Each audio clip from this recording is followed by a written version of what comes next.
Hello student, welcome to my YouTube channel SVMC square.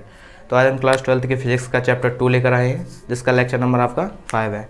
तो हमने अभी 4 लेक्चर ले चुके हैं इसमें, जिसमें आपने बहुत कुछ पढ़ा है और हम अब इस चैप्टर के बिल्कुल अंत पर पहुंच गए हैं, छोर पर पहुंच गए हैं। अब कुछ ही टॉपिक बचे हैं जिस और होने के बाद आपका ये चैप्टर समाप्त हो जाएगा। तो आइए बिना देरी के हम शुरुआत करते हैं। तो हमारा लेक्चर नंबर आपका 5 है आज, ठीक है, जिसमें हम बात करेंगे। देखिए, हमने लेक्चर इससे अगले वाले में क्या पढ़ा था, संधारित्र पढ़े थे। हमने क्या पढ़े थे, संधारित्र, जिसमें हमने समांतर प्लेट संधारित्र और उसके बीच में आंशिक परावैद्युतांक वाले परावैद्युतांक के लिए समांतर प्लेट के लिए संधारित्र में हमने बात करी थी। आज हम बात करेंगे बेलनाकार संधारित्र की। किसकी? बेलनाकार से पहले एक और है गोलीय संधारित्र, इसको हम पढ़ लेते हैं पहले।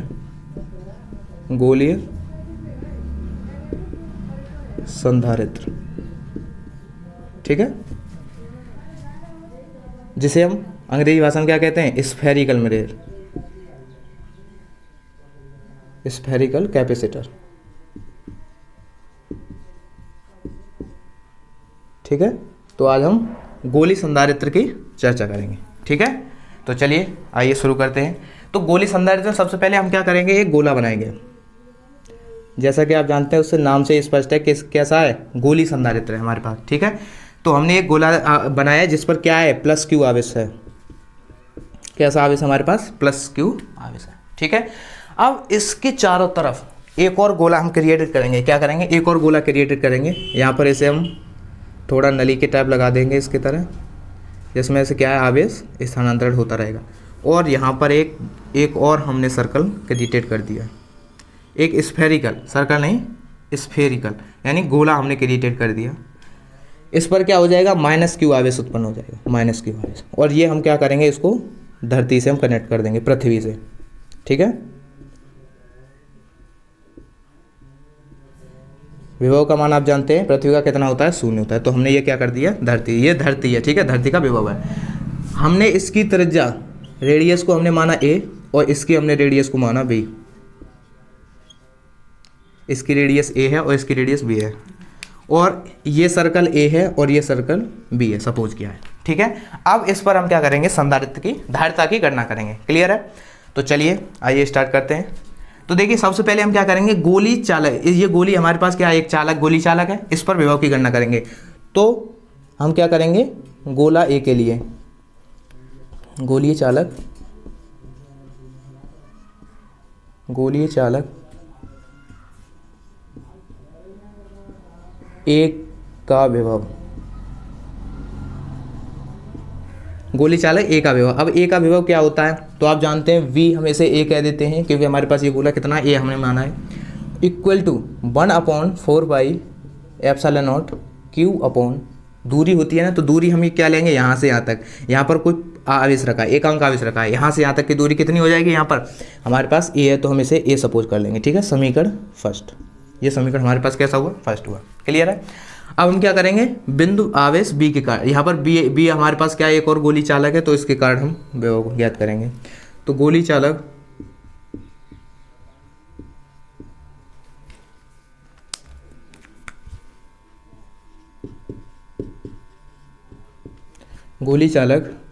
बी का विभव, ठीक है। तो इसे वी कह देते हैं हम। वो कितना हो जाएगा, 1/4πε0 Q अपॉन, और यहाँ की दूरी कितनी हो जाएगी, B के कारण, तो हमारे पास ये दूरी हो जाएगी, इसकी रेडियस, यानी V जो गोला है हमारे पास, उसकी रेडियस हो जाएगी, वो कितनी है, B है। इक्वेशन सेकंड, ठीक है, इसे हम क्या कह देंगे, इक्वेशन सेकंड कह देंगे। क्लियर है? तो हमारे पास A गोले के लिए ये वाला, ये विभव आ गया, और B गोले के लिए हमारे पास ये। अब आप इसमें बताइए कि इसमें छोटा विभव कौन सा है, ये वाला, ये वाला। तो आप देख सकते हैं कि जिसकी रेडियस छोटी है उसका विभव ज़्यादा होगा, और जिसकी रेडियस ज़्यादा है उसका विभव कम होगा, क्योंकि आपने विभव के कारक में पढ़ा है कि विभव जो होता है हमारे पास, वो इनवर्सली प्रोपोर्शनल टू 1/r होता है, ठीक है।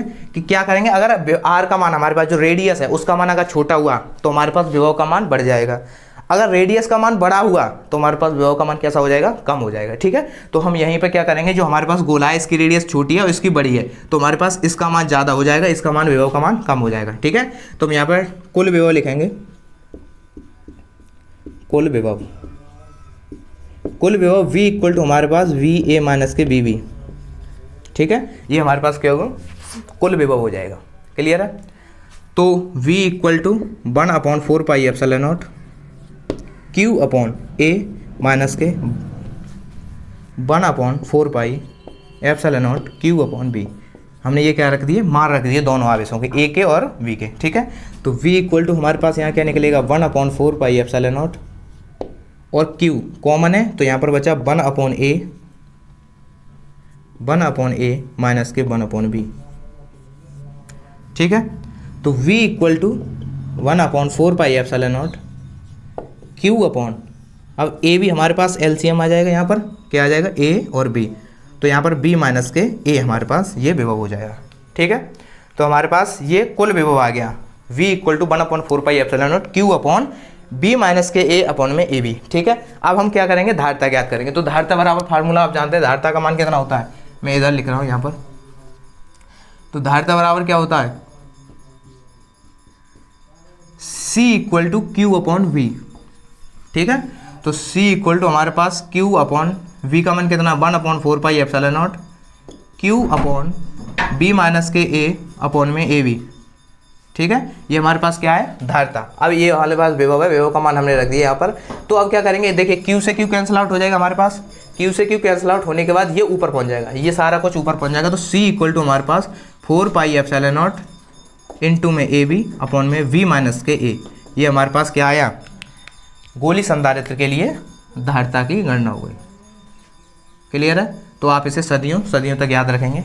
ठीक है, तो ये हमारे पास क्या हुआ, धारिता, गोली संधारित्र की धारिता आपके पास निकल कर आ गई। ठीक है, तो इस तरह से सबसे पहले हम क्या करेंगे, एक आवेश लेंगे, गोली चालक का आवेश लेंगे, गोली चालक लेंगे, इस पर प्लस Q आवेश होगा, और दूसरा हम एक और गोली चालक लेंगे जिसके पास माइनस आएगा, और वो क्या होगा, धरती से कनेक्ट होगा। ठीक है, फिर क्या करेंगे, हम गोली चालक A के कारण विभव निकालेंगे, उसके दूसरे बार गोली चालक B के कारण हम विभव निकालेंगे, और उसके बाद कुल विभव हमने निकाला तो हमारे पास ये आया। और कुल विभव निकालने के बाद हमने धारिता में रखा, धारिता का formula C equal to Q upon B होता है, आप इसे जानते हैं। ठीक है, और इस प्रकार से हमने ये C इक्वल टू, हमारे पास जो गोली संधारित्र है उसका मान कितना है, C equal to 4πε AB upon में B माइनस के A, ये A है हमारे पास। ठीक है, तो इस प्रकार से ये आपके पास गोली चालक कंप्लीट होता है। ठीक है, तो ये हमारे पास गोली चालक पूरा हो गया, यहाँ से आप नोट कर लीजिए इसे। तो आपने ये नोट कर लिया हो। ठीक है, अब हमारे पास जो तीसरा संधारित्र है, जो तीसरा कैपेसिटर है, वो है आपके पास बेलनाकार संधारित्र। ठीक है,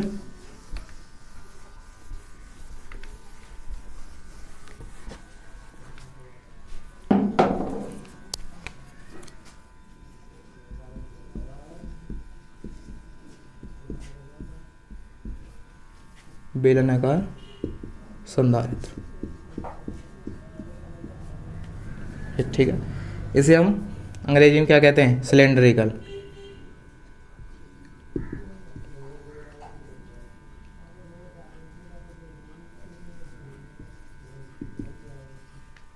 कैपेसिटर।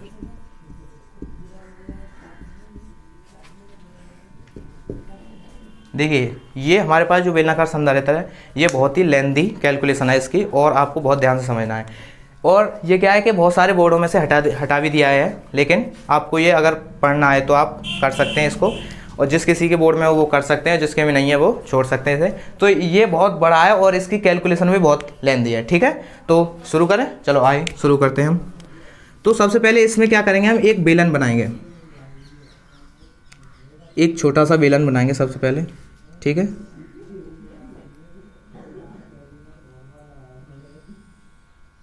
ये हमने एक बेलन बनाया जिस पर क्या है, प्लस Q आवेश है, इस पर क्या है, प्लस Q आवेश है।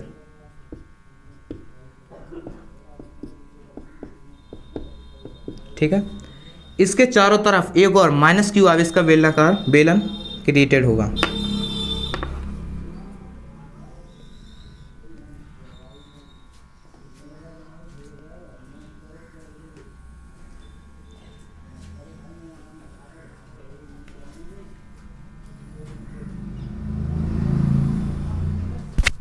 ठीक है,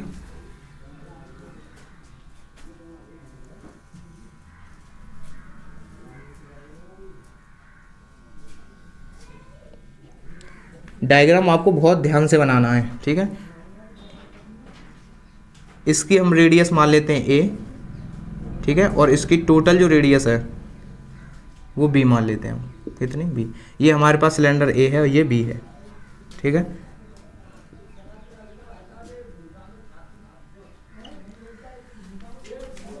इस पर क्या प्लस क्यू आवेश है और यहाँ पर क्या हो जाएगा माइनस,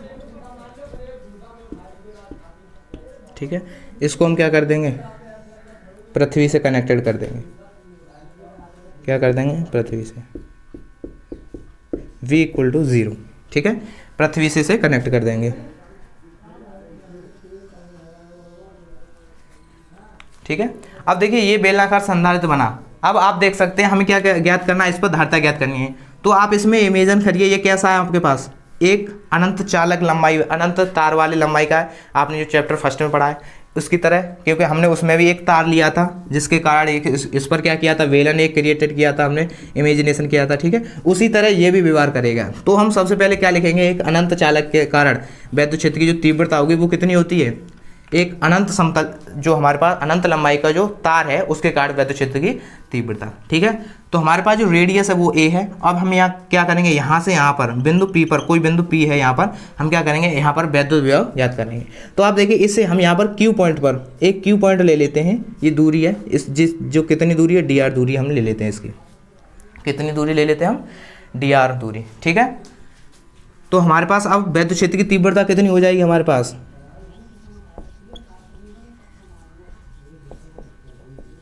वैद्युत क्षेत्र की तीव्रता, वैद्युत क्षेत्र की तीव्रता P बिंदु पर, ये हम यहाँ पर देखेंगे। तो हमारे पास वो हो जाती है वैद्युत क्षेत्र की तीव्रता E इक्वल टू हमारे पास 1/2 epsilon not, 2 pi epsilon not lambda upon में R। ये हमारे पास क्या वैद्युत क्षेत्र की तीव्रता है अनंत समतल चादर के कारण, सॉरी अनंत लंबाई के तार के कारण। किसके कारण? अनंत लंबाई का जो तार है उसके कारण ये वैद्युत क्षेत्र की तीव्रता है, ठीक है। अब हम क्या करेंगे, विभव निकालना है। तो हम सबसे पहले क्या ले लेते हैं, यहाँ पर ये क्यू पॉइंट माना हमने, क्या माना है, इसे कैपिटल ले लेते हैं क्योंकि ये आवेश, आप कहेंगे आवेश है, तो यहाँ पर कैपिटल क्यू ले लेते हैं हम। तो P से Q डी आर दूरी पर वैद्युत विभव किया गया कार्य हम ज्ञात करेंगे। तो बिंदु P से Q दूरी,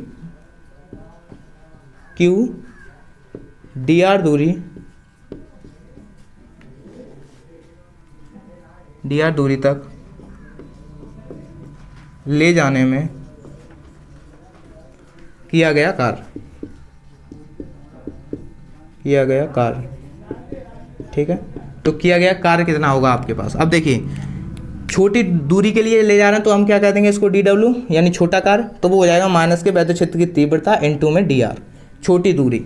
आप जानते हैं कि जो किया गया कार्य कितना होता है, वैद्युत क्षेत्र की तीव्रता था उनकी बीच की दूरी के गुणनफल को। तो हमने यहाँ पर दूरी मानी है डी आर, तो हमारे पास ये कितना हुआ, छोटा डब्ल्यू, यानी डी डब्ल्यू हमारे पास ये क्या हो गया, छोटा कार्य। इसे समीकरण फर्स्ट दे दीजिए। अब हम क्या करेंगे, हम पूरी दूरी के लिए यहाँ से बी से ए तक, तो हम लिखेंगे बी से एकांक आवेश को हम ले जा रहे हैं, किसको, तो हम यहाँ लिख देंगे एकांक आवेश को बी से ए तक ले जाने में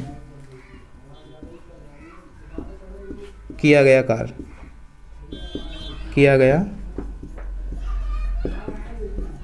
ठीक है। तो एकांक आवेश को बी से ए तक ले जाने में किया गया कार्य कितना हो जाएगा, हम इसे क्या कर देंगे, टोटल डब्ल्यू। तो integration of B to A T W, यानी हमने जब छोटी चीज़ के लिए निकाला है तो पूरी चीज़ के लिए हम जब निकालेंगे तो उसका इंटीग्रेशन कर देंगे तो हमारे पास संपूर्ण किया गया कार्य निकल आएगा, ठीक है। तो W equal to integration of D W हो जाएगा हमारे पास। इसके हम वैल्यू डायरेक्ट रख देते हैं यहाँ पर, V equal to A, D W की मान कितना, माइनस के E इंटू डी आर, ठीक है। और W इक्वल टू हमारे पास कितना हो जाएगा, इंटीग्रेशन बी ए, और E का मान कितना है, 1/2 pi epsilon not lambda upon में R into D R, into में डी आर, ठीक है। अब यहाँ पर लैम्डा और 2 पाई एप्सिलॉन नॉट क्या है, कॉमन है। तो W equal to 1/2 pi epsilon naught into में लैम्डा यहाँ पर कॉमन है, और integration of B to A, ठीक है, यहाँ पर माइनस हो रहा है, हाँ माइनस चल रही है यहाँ पर माइनस, ये माइनस है, ठीक है। तो यहाँ पर माइनस आ जाएगा बाहर, इसको हम माइनस यहाँ ले लेंगे और यहाँ पर माइनस आ जाएगा, ठीक है। और हम इसका माइनस का अंदर मल्टीपल करेंगे तो हमारे पास ये जो हमारे पास लिमिट है वो क्या हो जाएंगे, ए टू बी हो जाएंगे, चेंज हो जाएंगे, ठीक है। और यहाँ पर 1/r हो जाएगा, ठीक है। तो W इक्वल टू हमारे पास 1/2 एप्सिलॉन नॉट इंटू में लैम्डा, और 1/r का देखिए आप जानते हैं इंटीग्रेशन ऑफ 1/x dx कितना होता है, log x, कितना होता है, log x। तो हम यहाँ पर क्या कर देंगे, log r और इंटू a जो हमारे पास लिमिट है वो a टू b हो जाएगी, ठीक है। तो हमारे पास ये इंटीग्रेशन हो गया। अब देखिए हम यहाँ पर लिमिट रखेंगे, क्या लेंगे, लिमिट। तो आप जानते हैं कि हमारे पास जो लिमिट होती है वो क्या होती है, पहले अपर लिमिट रखते हैं उसके बाद लोअर लिमिट, ठीक है। तो हम इसको यहाँ पर कर रहे हैं, ठीक है।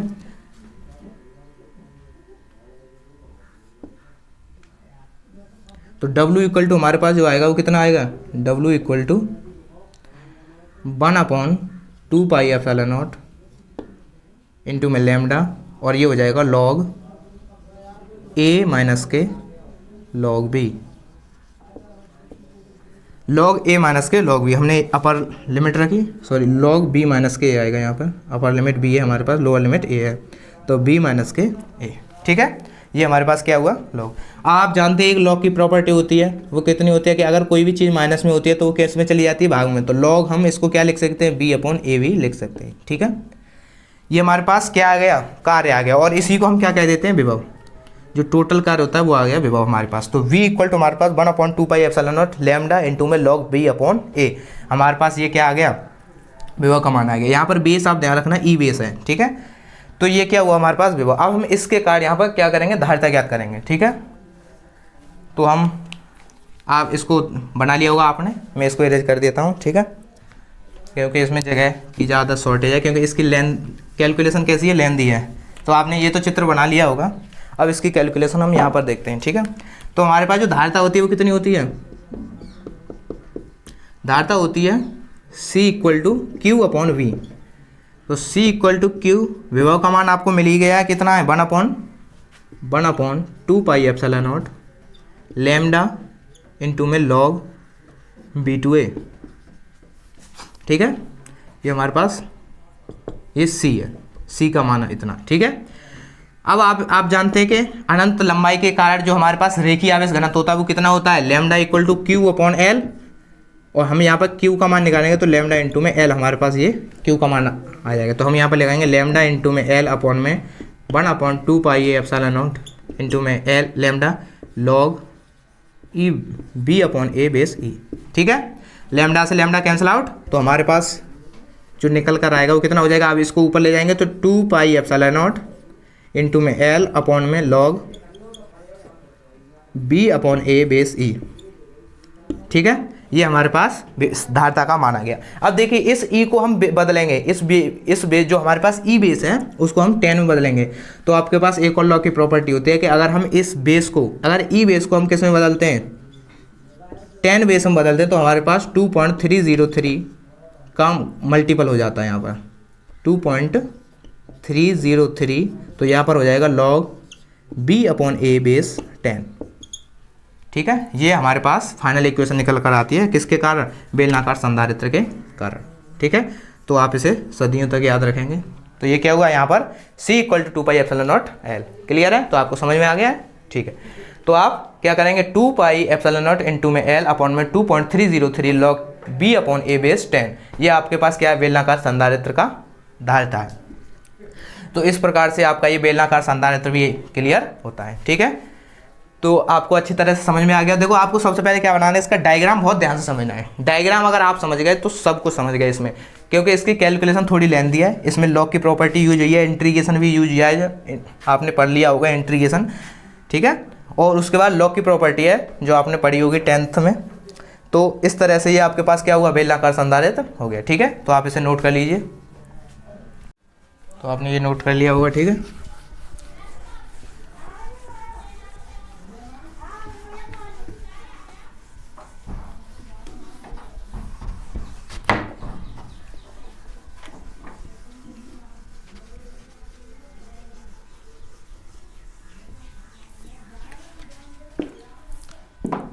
देखिए अब इसके बाद हमारा जो टॉपिक है, आपके पास यहाँ पर क्या हुआ, ये संधारित्र सारे खत्म हो गए। आपने सबसे पहले देखा समांतर प्लेट संधारित्र, उसके बीच में परावैद्युतांक वाला, और गोली संधारित्र तथा बेलनाकार संधारित्र। ये आपने तीनों संधारित्र बहुत अच्छी तरह से पढ़ लिए। उसके बाद हम क्या चलते हैं, आप देखिए संधारित्रों का हम क्या करेंगे, संयोजन पढ़ेंगे, ठीक है।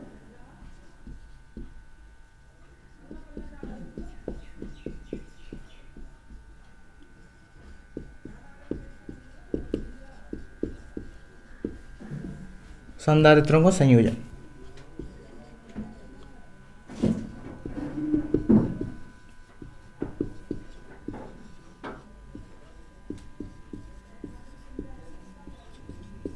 ठीक है, कॉम्बिनेशन ऑफ कैपेसिटर, संधारित्र का संयोजन।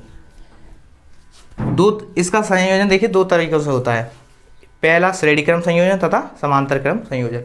तो संधारित्र के संयोजन में दो क्रम से सड़ेंगे। सबसे पहले हमारे पास क्या है, श्रेणी क्रम संयोजन, श्रेणी क्रम संयोजन।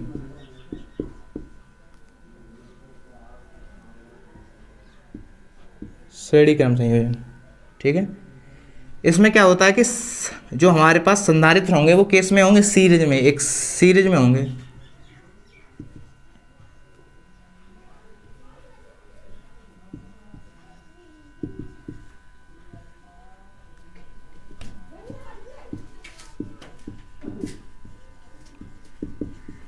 ठीक है, सीरीज कॉम्बिनेशन। इसमें हमारे पास जो संधारित्र होंगे वो किस में होंगे, एक क्रम में होंगे, लगातार क्रम में, ठीक है। तो सबसे पहले हम एक संधारित्र लेंगे, ठीक है, दूसरा संधारित्र और ये तीसरा संधारित्र। तीन संधारित्रों से हम इसमें गणना करेंगे कि हमारे पास जो संयोजन है, श्रेणी क्रम संयोजन है, उसमें क्या होता है। तो सबसे पहले हम इसको, पहली प्लेट को हम किसी चालक से कनेक्ट कर देंगे, इस पर प्लस क्यू आवेश आ जाएगा। अब इसमें देखिए प्लस क्यू आवेश के कारण इसमें क्या आ जाएगा, माइनस, तो इसमें क्या आ जाएगा, प्लस।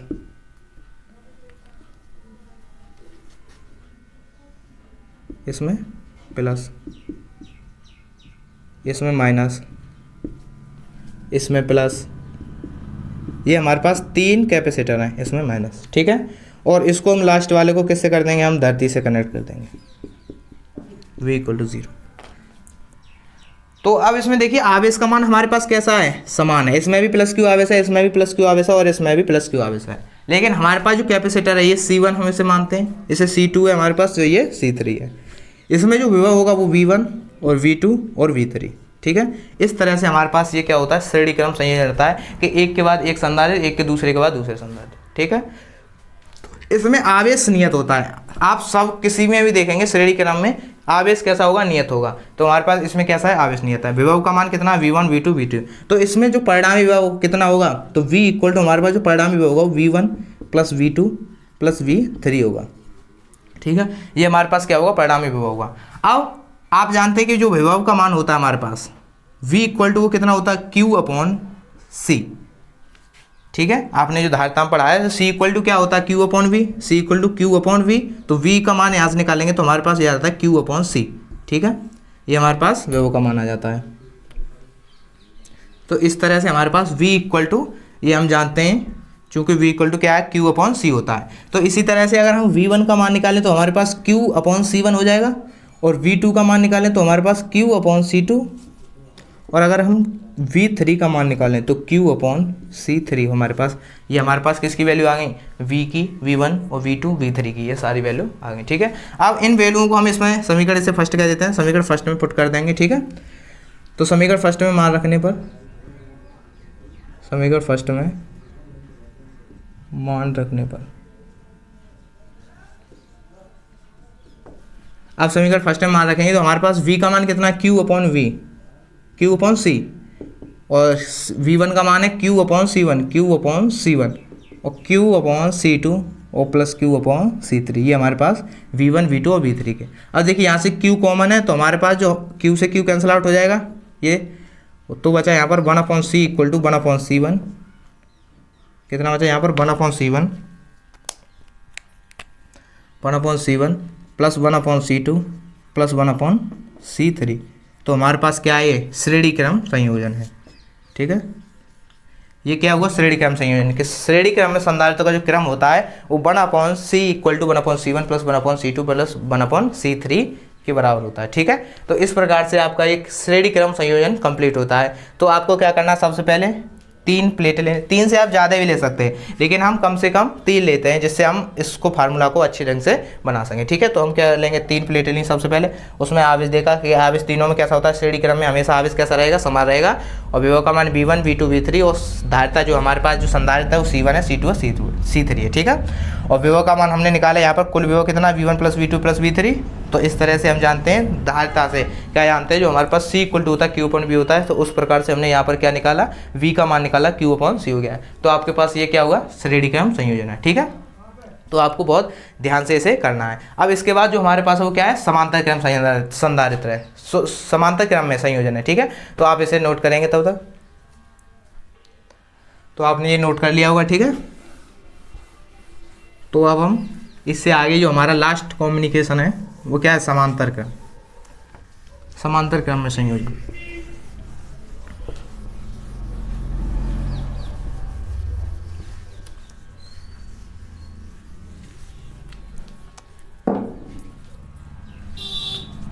तो हमारे पास अगला है समांतर क्रम संयोजन। ठीक है, पैरेलल कम्युनिकेशन।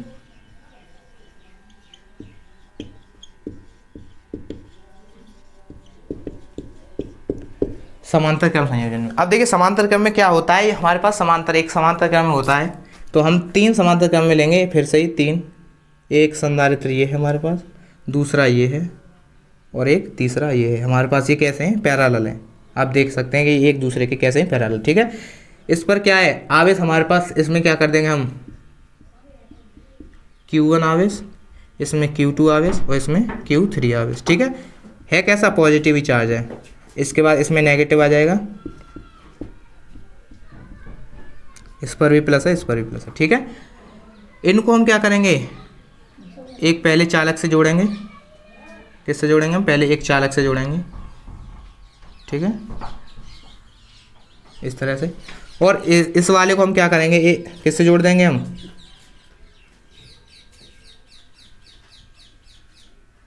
इसको हम पृथ्वी से कनेक्ट कर लेंगे, V = 0। ठीक है, अब इसमें क्या होगा, हमारे पास ये धारिता C1 है, ये C2 है, ये C3 है।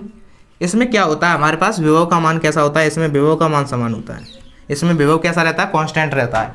तो आपको श्रेणी में सबसे पहले याद, इसमें क्या रहता है, V का मान कांस्टेंट रहता है। ठीक है, और पहले वाले में किसका मान रहता है, जो हमारे पास श्रेणी क्रम था, श्रेणी क्रम में किसका मान कांस्टेंट रहता है, श्रेणी क्रम में हमारे पास जो आवेश है वो कांस्टेंट रहता है। ठीक है, तो आपको इन दोनों को बहुत ध्यान से याद रखना है। तो हम क्या करेंगे, यहाँ पर हमारे पास विभव कांस्टेंट है, तो हम यहाँ पर क्या करेंगे, अब आवेश जो हमारे पास है, परिणामी आवेश, हम कुल आवेश कितना लिखेंगे, Q = Q1 plus Q2 plus Q3। ठीक है, तो हमारे पास ये आवेश आ गया। अब आप जानते हैं धारिता से C = हमारे पास क्या होता है, Q/V। तो यहाँ से हम Q का मान निकालेंगे, तो हमारे पास क्या हो जाएगा, C × V। ठीक है, तो हम यहाँ पर Q = क्या आएंगे, C/V। ठीक है, C × V। अब इसी तरह से हम Q1 का मान निकालेंगे, तो Q1 = कितना हो जाएगा, C1V। Q2 = हमारे पास C2V, और Q3 = हमारे पास हो जाएगा C3 × V। ठीक है, तो अब इसमें हम मान रख देंगे, हमारे पास ये समीकरण फर्स्ट है, तो समीकरण फर्स्ट में मान रख देंगे।